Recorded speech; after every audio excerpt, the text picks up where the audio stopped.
Hi, Assalamualaikum. My name is Nur Zulaika binti Muhammad Nazri. I would like to explain about one of the amazing bridges in the world, which is the Clark Bridge. The Clark Bridge is a cable-stayed bridge that across the Mississippi River between West Alton, Missouri and Alton, Illinois. This bridge opened in 1994. This bridge was designed by Hanson engineers and known as Super Bridge.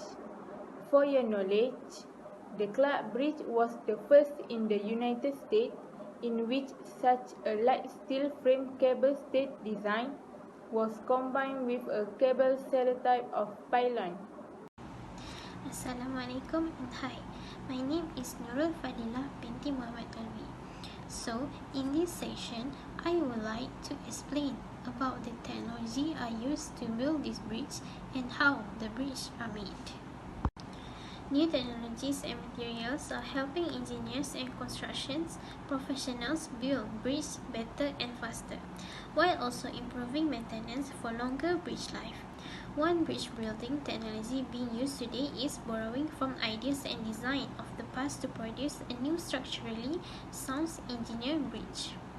The technology I used to build this bridge is the geosynthetic reinforced soil integrated bridge system. The GRS IBS bridge employ a simple design that can be adapted to suit environmental or other needs and modified easily in the field to adjust the unexpected site conditions. Once built, GRS IBS bridges are durable and easy to maintain. The construction creates a smooth transition from the roadway to the bridge, alleviating the bump normally caused by the differential settlement between the bridge abutment and the approaching roadway, decreasing the impact loads normally caused by the bump reduced maintenance needs. TRS IBS bridge can be designed for a wide range of loading conditions such as seismic area and rapidly changing water elevation. The GRS-IBS is an innovative way to help reduce bridge construction time and cost. The technology consists of three main components. First, the reinforced soil foundation. Second, the abutment. And the third, the integrated approach. Alternating layers of compacted granular fill the geosynthetic reinforcement provide support for the bridge.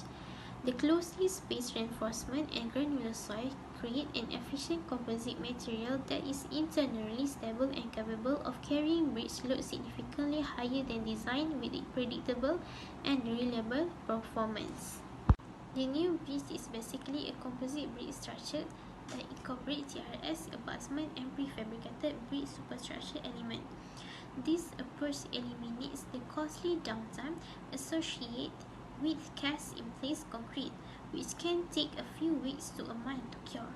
The bridge is placed directly on the substructure, creating a seamless and smooth transition between the bridge and approach roadway without joint, deep foundation, approach slab, or cast-in-place concrete. GRS IBS project can be built in a weeks instead of months due to the ease of construction and the use of readily available and material equipment. GRS IBS can help state and local public agencies meet the country's demand for small single-span bridges by delivering low-cost, strong, and durable structure in less construction time. GRS IBS provides environmental advantage since the construction of the abutment is contained within its footprint and the deep foundation is not needed. Environmental impacts are also minimized through shortened construction time and the reduced amount of steel and concrete required.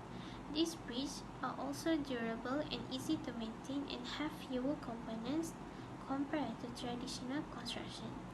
GRS IBS bridges also perform well and can be designed for a wide range of loading conditions. The Clark Bridge are used 8,100 tons of structural steel and 44,100 cubic yards of concrete. And lastly, they use 160 miles of cable wrapped with 4 acres of yellow plastic piping. The clock bridge is the cable stay bridge, which is the weight of the deck is supported by a number of nearly straight diagonal cables in tension running directly to one or more vertical towers. Second, the cable's forces from the tower have been transferring to the foundations through vertical compression. Lastly, the tensile forces in the cables also put the deck into horizontal compression. This bridge used the cantilever construction method. The construction of the cable stay bridge usually follow this method. This method has been used to build the new clock bridge. Bridge using this method can be either precast or cast in place. Once the piers are built, they are used as an erection platform for precast segment or to support a form traveler for cast in place segment. This method is easily adaptable to irregular and long span length, congested project sites, road and water terrain, rail crossing, and environmentally sensitive area. Once segments are installed, they are supported by a new cable stays in each erection stage. Since no auxiliary supports are required, it is economical and practical for long cable stage bridge. Their construction begins with the sinking of caissons and the erection of towers and anchorages. After the tower is built, one cable and a section of the deck are constructed in each direction. Each of the deck is pre-stressed before continuing. The process is repeated until the deck section meet in the middle, where they are connected. The ends are anchored at abutments. Their construction begins.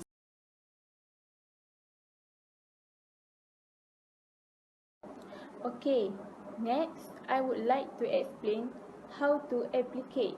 It means main part of the bridge from the bottom of the sea until there is a bridge that can across the vast ocean.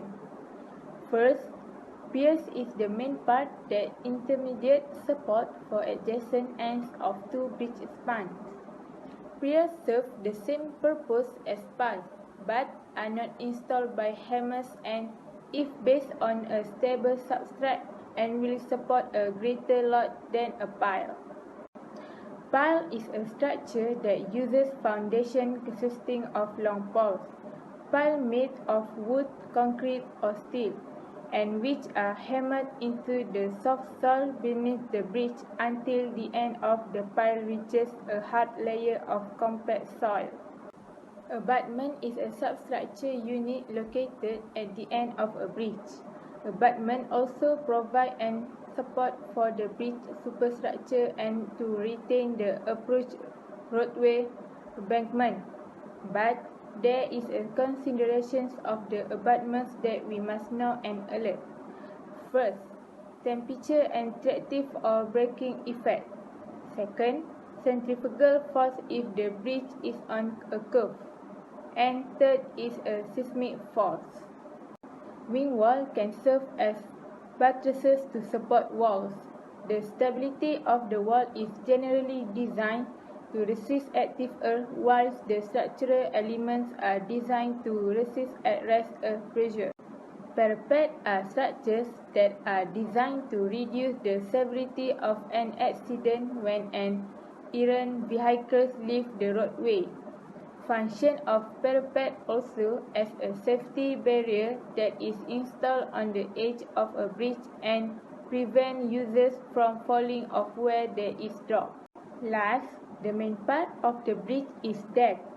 Deck is one of the elements that carrying tension of compression to support the span. To guarantee safety for traffic, this deck must be sturdy enough to withstand constant pressure.